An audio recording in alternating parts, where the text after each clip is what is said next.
Fala, notável! Duque na área! Bem-vindo, bem-vinda ao Duque Cash e dessa vez numa edição mega especial dentro do Instituto Ricardo Brenan, CSX Week. E esse episódio, essa temporada aqui do CSX Week, ele só acontece porque a gente tem grandes apoiadores como a CS Malta Escritório de Contabilidade, R. Ferreira Arquitetura, que também cuida da biofilia, paisagismo, é um pessoal incrível, e também a Clínica Cli, Clínica de Emagrecimento da doutora Leila. É uma grande honra ter esses parceiros com a gente aqui, fazendo esse evento acontecer e levando o melhor conteúdo para todos vocês.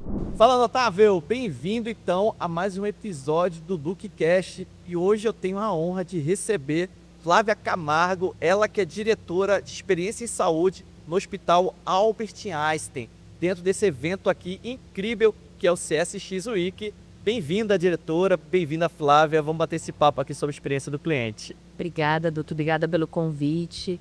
Muito feliz em poder contar um pouquinho do que temos feito para vocês aqui. Que coisa boa. Às vezes é diferente a gente enxergar o hospital como esse olhar de experiência do cliente.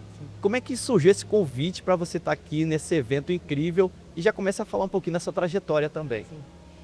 Eu acho que a saúde, ela tem uma essência que já está muito conectada com experiência, né? Que é entender de maneira muito empática o que a pessoa, o que o indivíduo precisa, o que o paciente precisa. Então, acredito que nós da saúde tenhamos muito a compartilhar sobre empatia, humanização, cuidado e olhar centrado nas pessoas, mas também muito a aprender com outros mercados sobre formas novas, né, inovadoras de atendimento, modelos que aportam tecnologia, enfim, acho que tem aí uma troca muito produtiva. Bacana. Eu tenho uma irmã que é médica também, né? E eu lembro muito na faculdade ainda, ela fala sobre essa humanização do médico, né? E como é que é esse olhar médico, olhar também do hospital como empresa, né? Esse foco às vezes no resultado que surge também, como é que é esse equilíbrio? Então, o Einstein é uma organização filantrópica, sem fins lucrativos, é uma sociedade beneficente, mas obviamente qualquer organização precisa de uma sustentabilidade para se manter saudável, né? E sustentável. Então, acho que para nós, né, o olhar e a centralidade na saúde das pessoas está desde da origem da organização. A nossa organização tem 70 anos completos esse ano e o propósito original já era cuidar de pessoas. E isso tem nos norteado ao longo dos anos. E eu acredito realmente que o que a gente consegue entregar hoje para a população brasileira, né, e em parceria até com organizações internacionais, muitas vezes é esse resultado, né, de vidas mais saudáveis, cuidado diferenciado com a saúde, excelência no cuidado público e privado. Nesse olhar, como é que é isso na prática, né? Como é que se executa isso? Quais são os desafios? Sim. Porque às vezes a gente coloca isso dentro de um planejamento, é muito bonito. E muitas empresas vivem isso, né? Na escrita é tudo perfeito, mas na execução nem sempre. Como é que é isso dentro desse olhar do hospital? Então, acho que tornar essa cultura prática e viva ao longo desses 70 anos e nos próximos 70 anos é o nosso desafio, né? A organização está expandindo e temos uma série de medidas para que isso se mantenha vivo no dia a dia, essa essência, né, que o Einstein possui desde a sua fundação. Por meio de treinamentos, né? Então, treinamentos intensivos e recorrentes. A escuta da voz do paciente, para nós, é um elemento fundamental para a melhoria contínua, melhoria de processo, melhoria de processos e pessoas, a utilização de dados e informação para que a gente possa entender aonde estão os nossos gargalos, as nossas oportunidades e melhorar sempre. E também, né, a gente tem aí uma frente muito grande de olhar para o futuro com um modelo novo de experiência, né, com jornadas físicas e digitais. A saúde nasceu de um cuidado muito físico, muito presencial, e ele tem que ser muito humano, mas hoje ele pode ser humano, físico e digital. Então, um outro elemento que tem nos norteado muito é o trabalho com jornadas, né, o mapeamento das jornadas dos nossos serviços, e a melhoria contínua a partir desse mapeamento de jornadas. Jornada, etapas, como é que são essas etapas? Tem como definir algumas, pelo menos para quem está assistindo a gente aqui, né, entender o que pode ser usado também nas suas empresas, às vezes é um comércio, às vezes também é uma clínica, então a gente tem um público bem amplo, né, que vai acompanhar a gente. Como é que para o Einstein é criada essa jornada? Que etapas são importantes? Que etapas têm uma dificuldade? Tem que ter um ponto de atenção? Como é que seria isso? Então, nós temos uma gama muito diversa de serviços, desde atenção primária, consultas médicas, vacinas, reabilitação, até atenção hospitalar e atenção ao paciente muito crítico, né? Então, para cada um desses grandes macro momentos, aí, macro jornadas, nós temos o detalhamento, né, das pequenas etapas da jornada. E nesse detalhamento, né, acho que o acesso é sempre o primeiro, né, é o start, né, e como é que eu chego no serviço, como é que eu consigo acessar o médico, que no fim é o desejo maior, né, de quem está procurando um serviço de saúde. Mas antes de chegar ao médico, eu tenho muitas vezes um agendamento, eu tenho que chegar numa recepção e ser recebida, eu passo por um estacionamento. Então, a gente olha para todas essas etapas, além da etapa do atendimento em si, assistencial, né? Nós temos um contact center próprio, então ali é um canal importante de acesso que hoje a gente trabalha intensamente para melhorar tanto a atenção humana, mas também as tecnologias aportadas, o modelo de chegada e de check-in, né, em nossas recepções, a acolhida dos nossos profissionais, e aí o atendimento de enfermeiros, médicos, equipe multiprofissional, ou seja, cada momento importa, cada detalhe importa. Importante. Nessa sua fala é interessante que a gente fica olhando a experiência do cliente externo. Mas pelo que eu vejo, tem que cuidar também desse cliente interno. A experiência do cliente também vai para esse olhar também? Com certeza, a experiência do nosso paciente está intimamente conectada com aquilo que a gente oferece para o nosso colaborador e para os nossos médicos. O médico na nossa organização é um parceiro importante. A maior parte dos nossos médicos não é contratado, né? Mas eles são parceiros importantes e eles atendem aos nossos pacientes. Então, cuidar da experiência de colaboradores, né? Oferecendo também, né, informação, treinamento, acolhimento, cuidado com a saúde do colaborador, com o bem-estar do nosso colaborador, é para nós um princípio muito importante. Isso reflete diretamente naquilo que o nosso colaborador entrega para nossos pacientes. A gente olha muito para o hospital, né? E a gente olhando até para o serviço público, você só fala interessante por conta do médico como um parceiro também dentro dessa conduta de atendimento, de relacionamento com o funcionário, com quem está ali no dia a dia também da empresa, né? É uma relação às vezes até de liderança e de colaborador. E a gente sabe que existe um gap, existe ali uma dificuldade muitas vezes, né? Quem está numa hierarquia maior, né? Esse ponto de contato. Você percebe que é importante essa comunicação de uma maneira mais amistosa, mais acolhedora, para que a eficiência de fato aconteça? Sim. Um tema que a gente tem tratado bastante na organização é a comunicação não violenta, né? E eu acho que o que você está trazendo aí para a nossa conversa passa por isso. Lidar com a saúde e especialmente lidar com a doença em momentos críticos requer muita assertividade, mas não necessariamente... a assertividade não quer dizer você lidar mal com um parceiro de trabalho, né? Você ser assertivo, diretivo, em alguns momentos é necessário para o médico, né? Num atendimento de urgência, mas isso pode ser feito de maneira cuidadosa, amistosa e não violenta. Então, a gente trabalha permanentemente isso também com os nossos médicos, tanto contratados quanto parceiros, e com todas as equipes, né?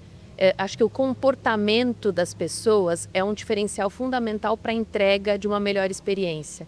E acho que é um dos maiores desafios que a gente tem aí, né? Lidar com comportamentos e trabalhar um pouco a autopercepção, né? De como eu me comporto em situações de pressão, em situações de conflito, enfim, isso é permanente trabalhado por nós na organização. A comunicação não violenta, ela tem uma das premissas que é observar o fato e não julgar quem está vivendo aquele fato, né? Sim. Então acho que é bem pertinente essa fala. E dentro do dia a dia da operação, o estresse é natural, né? E eu acho que esse é o desafio, né? Como trabalhar essa comunicação com a equipe diante de um momento, às vezes, que a família está estressada, o paciente está numa situação de fragilidade também. Na sua experiência de mercado, né? E agora como gestora, mais do que nunca, né? Como que a gente lida com situações estressantes?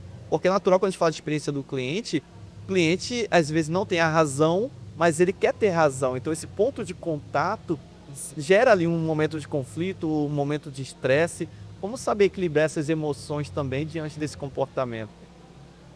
Eu acho que nós temos, né, como compromisso na organização, criar modelos e processos que favoreçam momentos como esse, né? Para que os atores principais, que por exemplo podem ser o paciente e o médico, numa situação de atendimento de urgência, tudo esteja o mais preparado possível para que aqueles atores consigam colocar o seu melhor, né? Então, acho que esse é um primeiro passo, você garantir que os processos, os recursos necessários, não desperdiçando recursos, mas os recursos necessários estejam disponíveis no momento adequado, que a gente siga protocolos adequadamente, já dá uma certa tranquilidade para as pessoas atuarem no seu melhor, né? No seu conhecimento técnico.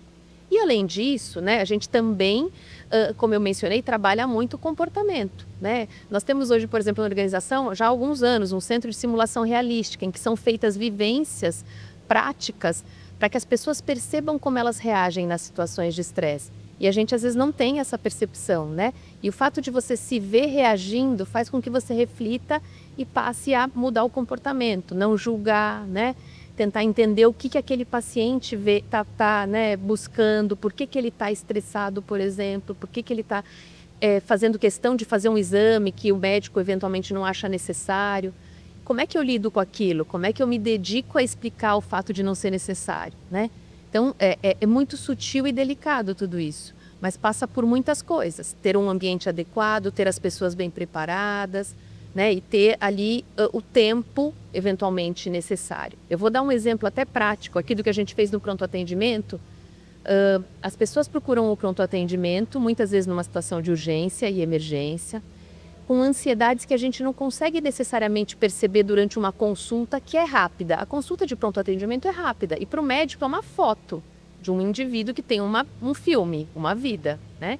Então a gente criou uma solução digital, inclusive em parceria com pacientes do nosso conselho consultivo, que permite que o paciente coloque lá na nossa solução digital o que fez ele procurar o serviço de pronto atendimento, qual é a principal preocupação que ele tem e o que não pode deixar de ser respondido para ele. Essa informação chega para o médico e antes mesmo da consulta ele já tem visibilidade da angústia do paciente. E ele pode tratar essa angústia no momento da consulta, de maneira mais assertiva. E às vezes durante a consulta aquelas informações não surgem. Entendi, Teri. É incrível como é que é olhar o ser humano como um todo, né? Sim. E de fato, o retrato que está ali é aquele momento único que de fato a gente às vezes não consegue enxergar essa profundidade. Então ter ferramentas digitais, como é o caso aí, acho que são fundamentais para esse processo. Uma pergunta, você falou sobre simulação, né? É importante, quando a gente fizer esse treinamento, essa simulação, conseguir mapear quais são as coisas mais comuns que acontecem de boas, de positivas, aquilo que tem sido elogiado pelos pacientes, mas também aquilo que é mafiado de forma equivocada. Como é que faz esse olhar mais crítico do dia a dia da operação, porque isso se torna previsível. Sim. Né? Às vezes a gente tem uma reação porque, fui pego de surpresa, mas tem coisas que a gente tem como identificar, né? Como é que é isso dentro do hospital e na tua gestão também? Então, trabalhar a experiência é um trabalho de todos, né? Não é só do meu e do meu time. Nós, como time de experiência, a gente tem o papel de garantir que a gente organize tudo que vem de voz do paciente e que a voz do paciente seja utilizada para feedbacks individuais. Então, eventualmente, né, eu tenho uma queixa muito frequente com um determinado profissional de alguma questão comportamental. Vamos trabalhar isso individualmente. A gestão tem o papel de trabalhar individualmente aquela situação. E, além disso, a gente também processa as informações de maneira, né, combinada e trabalha melhorias mais sistêmicas, né? Então, aí são processos, programas de melhoria mais abrangentes, que passam por capacitação também. Então, nós formulamos, por exemplo, né, um médico do time do Einstein formulou um treinamento com a ajuda de várias equipes para capacitar e para trabalhar um pouco mais a comunicação médica no próprio pronto atendimento, né? Que é esse momento muito instantâneo, para que o médico também tivesse uma escuta mais empática, uma escuta mais ativa. Isso faz toda a diferença na percepção do paciente. Esse treinamento ele foi formulado consumindo os principais problemas apontados pelos pacientes na experiência deles de pronto atendimento. E hoje a gente expandiu esse treinamento para outros serviços, né? Enfim, e sempre olhando, né, assim, o treinamento ele vai se baseando naquilo que a gente ouve da voz do paciente. Inclusive, a gente tem um conselho consultivo de pacientes, são pacientes voluntários nos ajudando a promover melhorias, que é dedicado a treinamentos, que discute treinamentos, cria cases reais para treinamentos, com as vivências que eles mesmos percebem e trazem. Como a operação não para, né? Como conseguir conciliar esse tempo de treinamento e essa operação? Porque eu acredito que existe uma certa resistência até, por mais que exista uma boa vontade de uma gestão, às vezes até um olhar da própria equipe, mas eles falam assim, mas eu também tenho que entregar, então como conseguir separar esse momento? É um desafio gigantesco, porque nós realmente trabalhamos também, como qualquer organização, no limite, né? Porque nós temos, o funcionário tem uma determinada jornada de trabalho e o treinamento acontece na jornada de trabalho. Aí eu acho que entra muita criatividade e nós temos um time de ensino e de treinamento muito qualificado que nos ajuda com metodologias, né? Então, algumas metodologias são desenvolvidas no próprio serviço, são treinamentos em serviço. Algumas metodologias são online. Enfim, tem uma série de formas aí da gente entregar esses treinamentos para que a gente consiga minimizar o impacto nas escalas de trabalho. E como é que a senhora enxerga a experiência do cliente no futuro, daqui a 2, 3 anos? Falou muito do digital e dessa junção digital e físico. Continua. Como é que a senhora tem olhado para dentro do hospital? Eu acho que o futuro da experiência em saúde é humano, é muito humano, mas com um aporte de tecnologia que vai permitir que os profissionais tenham esse olhar mais humano. Ao longo dos anos, acho que nós fomos aportando algumas tecnologias que inclusive fizeram com que os profissionais tivessem que prestar atenção na tecnologia. Eu acho que a gente está chegando no momento em que a tecnologia deixa o profissional mais disponível para cuidar e para se relacionar com as pessoas. Isso acontece nos times de atendimento, que vão ter mais facilidade de acesso à informação, para que possa acolher, atender de fato, entender de maneira mais personalizada e individualizada a necessidade dos indivíduos. E além disso, eu acho que a tecnologia também vai nos permitir ser mais hiperpersonalizado, entender mais profundamente as necessidades dos indivíduos e tratar cada um como um, né? De maneira muito, muito personalizada. O mundo de fato ele é digital agora, né? E engraçado que o digital ele aproxima mais do humano. Então é uma conexão cada vez mais profunda. Quero agradecer, Flávia, ao ter aceito esse convite, bater esse papo, contar um pouquinho da tua experiência, da tua jornada. Deixe contatos, como é que as pessoas podem ou te procurar ou o próprio Einstein para também entender dessa jornada. Eu acredito que vale muito a pena. Obrigado. Obrigada a você. Bom, os meus contatos são... meu e-mail é flavia.camargo@einsteincorfr. No LinkedIn vocês me encontram como Flávia Nascimento de Camargo e no Instagram também, Flávia Nascimento de Camargo. Muito bom. Quero agradecer você que assistiu esse episódio. Curta, compartilhe, deixe seus comentários, perguntas, a experiência do cliente e essa interação. Agradecer mais uma vez a Camila, ao Eric, por esse evento incrível que é o CSX Week. Aproveite, acompanhe cada episódio. E agradecer em caráter especial a quem faz esse episódio acontecer, como a CS Malta Escritório de Contabilidade, R. Ferreira Arquitetura, que também cuida da biofilia, paisagismo, é um pessoal incrível, e também a Clínica CLI, Clínica de Emagrecimento da doutora Leila. É uma grande honra ter esses parceiros com a gente aqui, fazendo esse evento acontecer e levando o melhor conteúdo para todos vocês. Um grande abraço, sucesso sempre e a gente se vê no próximo episódio. Até mais!